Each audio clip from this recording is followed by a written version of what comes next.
You know, I never tried it until I was bored at home for social quarantine, isolation, whatever you want to call it.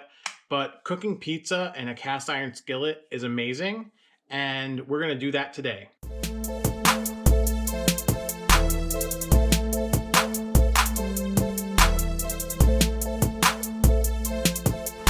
Nobody believes me.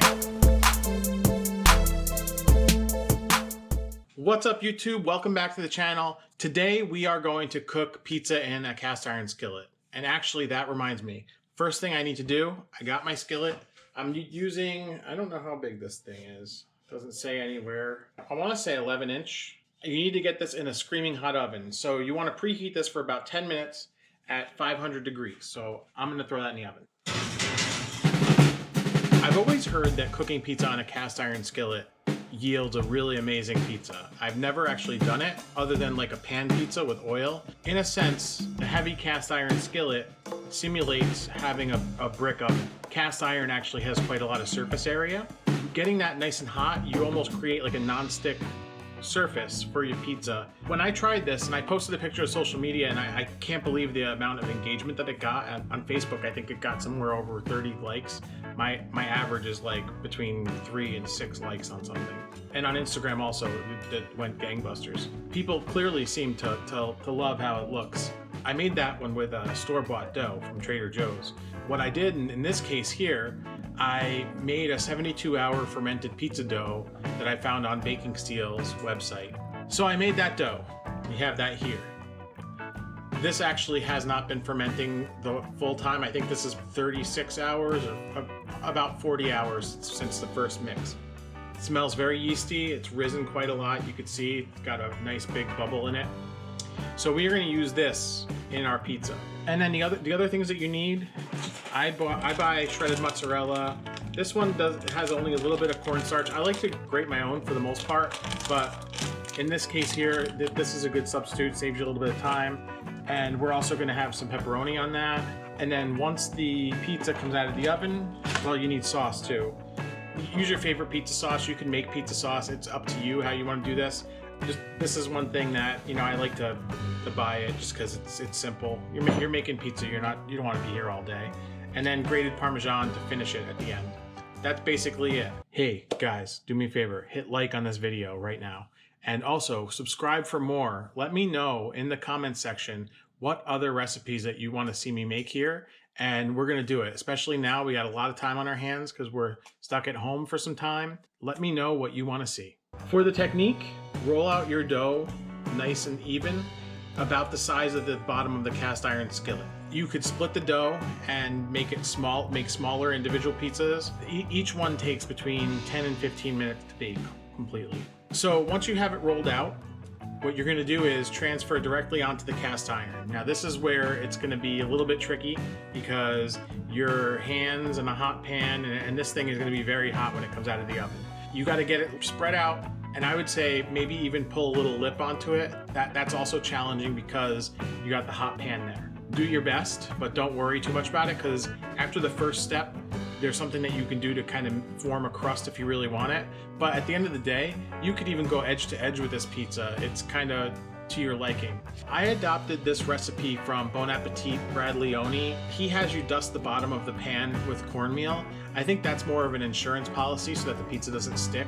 When I did this last time, the pizza didn't stick, so I'm going to make sure it's that my board is well floured and the pizza is nice and coated in flour before I go and put it into the pan. Here's my board. I'm going to flour it nicely.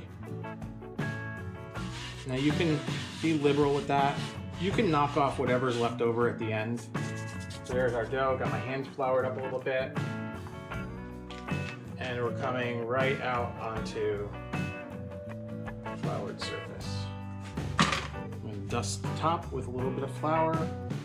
And again, you want to get this nice and coated.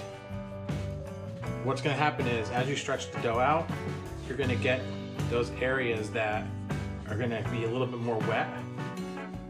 So stretching. Now I'm getting areas that are getting too thin, so yeah, I have family members that were in the pizza business. Working with pizza dough was never a strong suit for me. I was never great at it. That's why you practice, right? Stretch it out. Make sure it's nice and even. That's kind of the main key. Now this is the right size for my pan. You notice it's got a little bit of spring to it. What I love about this dough, there's not a lot of kneading involved. You basically just bring it together in a bowl and then it does what it has to do. My oven's got to preheat for another couple minutes, but that's it right there. I am going to pull this cast iron skillet out and we're going to assemble this pizza. That pan is screaming hot. You can almost see the heat wisping off of it there. Go right in.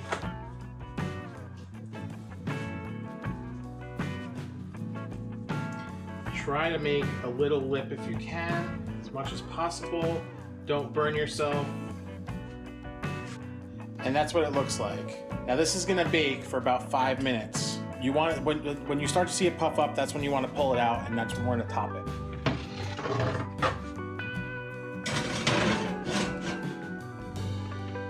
5 minutes. I guess now is a good time to tell you something else I'm working on. I started today a sourdough culture. So we are gonna see if I can produce a decent sourdough. I got my lid ajar so it doesn't explode or anything. I don't think it will, but even this, let's see, it smells like whole wheat flour right now. In the next couple days, it's gonna culture up nicely and gonna start smelling yeasty. Can't wait to work with that. It's been a couple minutes and the dough has had a chance to puff up. In fact, take a look at that right there. So with a spoon, what I want you to do is knock back to form a crust. You're gonna be able to deflate a lot of the air out of here.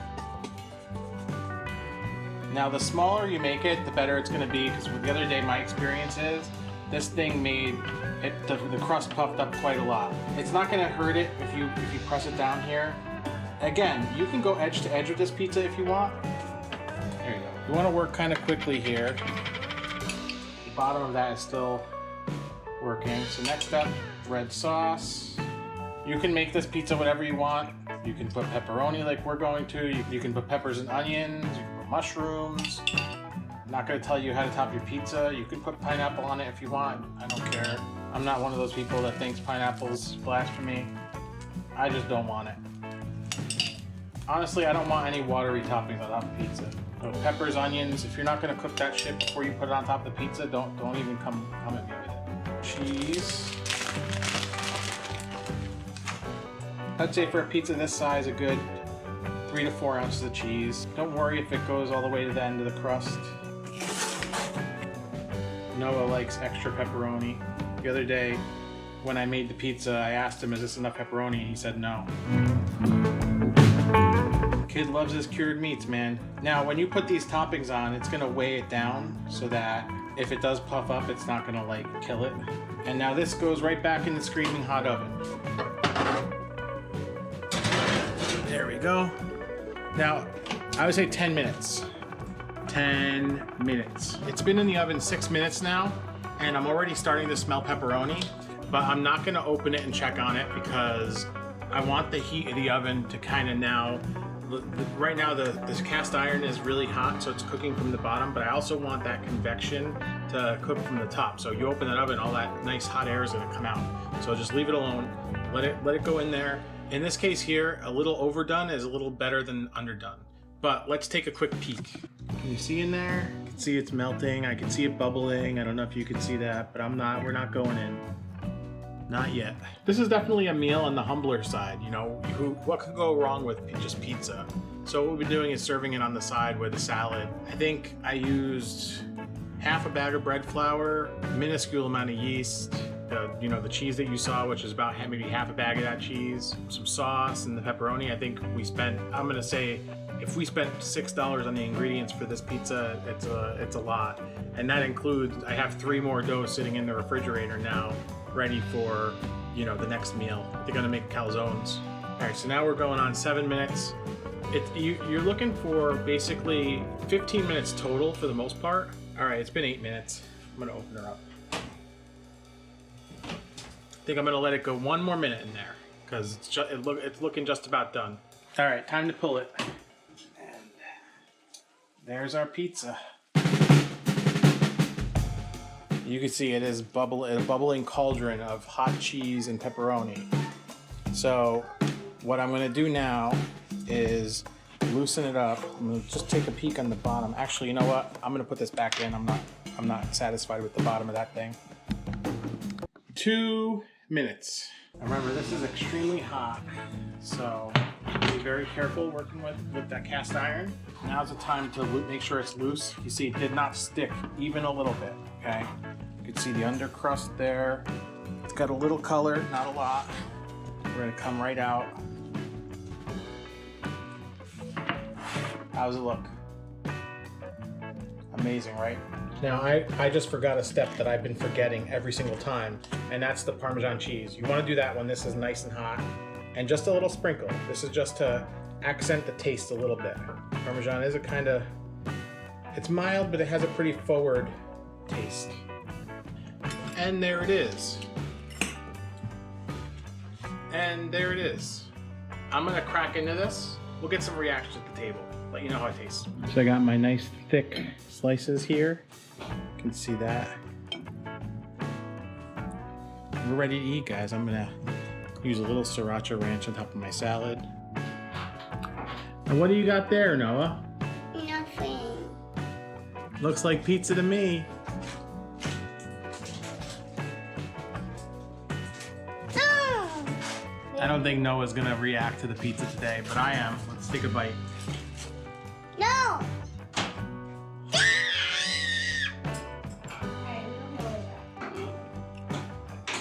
Came out so good. So I took the crust out a little early. I probably should have kept it in there another minute or two, but it's still crispy. Could have used another minute just to crisp up nicely. Thanks a lot for watching. We will catch you in the next video.